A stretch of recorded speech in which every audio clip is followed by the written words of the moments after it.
Yeah, So, would you mind talking about expanding a bit on the importance of like winning, and having quick wins yeah, yeah. in the journey of commitment? Because it is a big commitment. Yeah. And it's hard. Like I Yeah. found it one of the most hardest things I've done.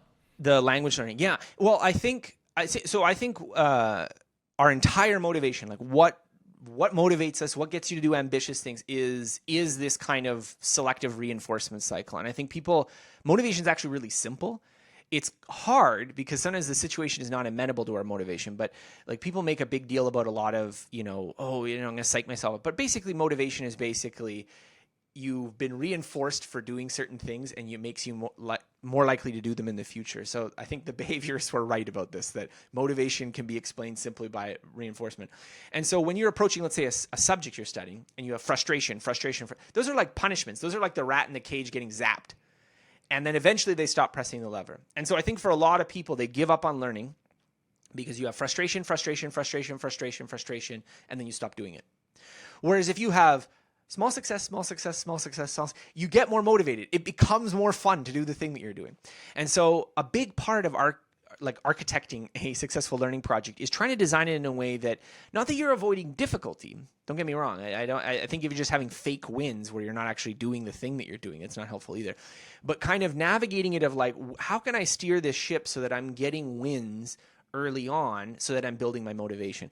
So this is one reason I actually like starting with conversations with language learning. I know there's a big academic debate over how important conversations are. I know there's a lot of researchers who are very input focused, and there's a whole community of language learners that really like reading and listening. And I think that can work too, so I don't want to be totally dismissive of that approach. But one nice thing about conversations is that the other person you're talking to knows that you're not very good. And they automatically adjust their level of language. So if you need language at level 1 in order to communicate, the other person will try to bring it down. Now, some people aren't very successful at that, and they can only bring it down to 4, and then you still fail to talk to them. But I've had conversations with people where I don't speak their language at all. So people are good at adjusting. They're like, you're grunting and pointing, like people can get to that. And that's an important part of learning any new skill, is that the tasks are at your difficulty level. And so language learning conversations tend to do this, whereas books or movies do not. So if you're watching a movie and it's a level 8 and you're level 6, well, you can only understand it with subtitles, right? You don't understand what's going on. And there's ways you can work around it. You can watch it a couple times. You can watch it with subtitles and then without. But that also tends to be kind of annoying and this kind of thing. Normally, we don't watch the same movie like 3 times in a row. So there are ways around it. And if you're going to do reading or listening, it's really important to have like graded materials. So, and often that means you have to do graded materials for a while because native level media tends to be quite hard. Like it is something that you acquire, I would say, later than conversational ability if you're doing it that way.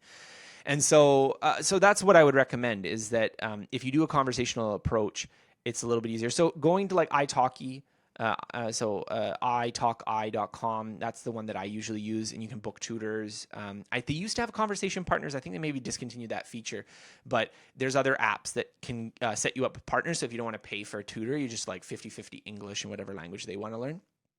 And you can do the little mini no English for like that half hour. And it is strenuous. I don't want to say that but there's something really rewarding about like being able to even just, say simple things like, I like to eat pasta. Like, I mean, it doesn't have to be, deep philosophical conversations.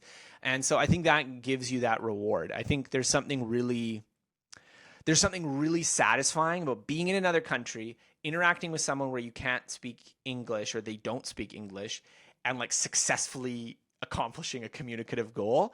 I mean, you just don't get that when you spend years, in a textbook or doing flashcards. I think the intrinsic interest has to be really high to succeed with that approach. Whereas, as I said, when I was in Tokyo and I was like trying to figure out whether we could order breakfast, even though we didn't order it online in Japanese, it was difficult. But when I found out that no, we could not, I was satisfied that communication interaction had been achieved. Whereas before, if I hadn't done anything before I got there, it would have been like, well, okay, whatever. So I think getting those kind of rewards is very important. So I don't want to say shy away from difficulty, but I want to say, navigating the difficulty is important, because you want to pick things where it's sort of like, okay, I can be successful at this, I can be successful at this, and that builds your motivation and your confidence.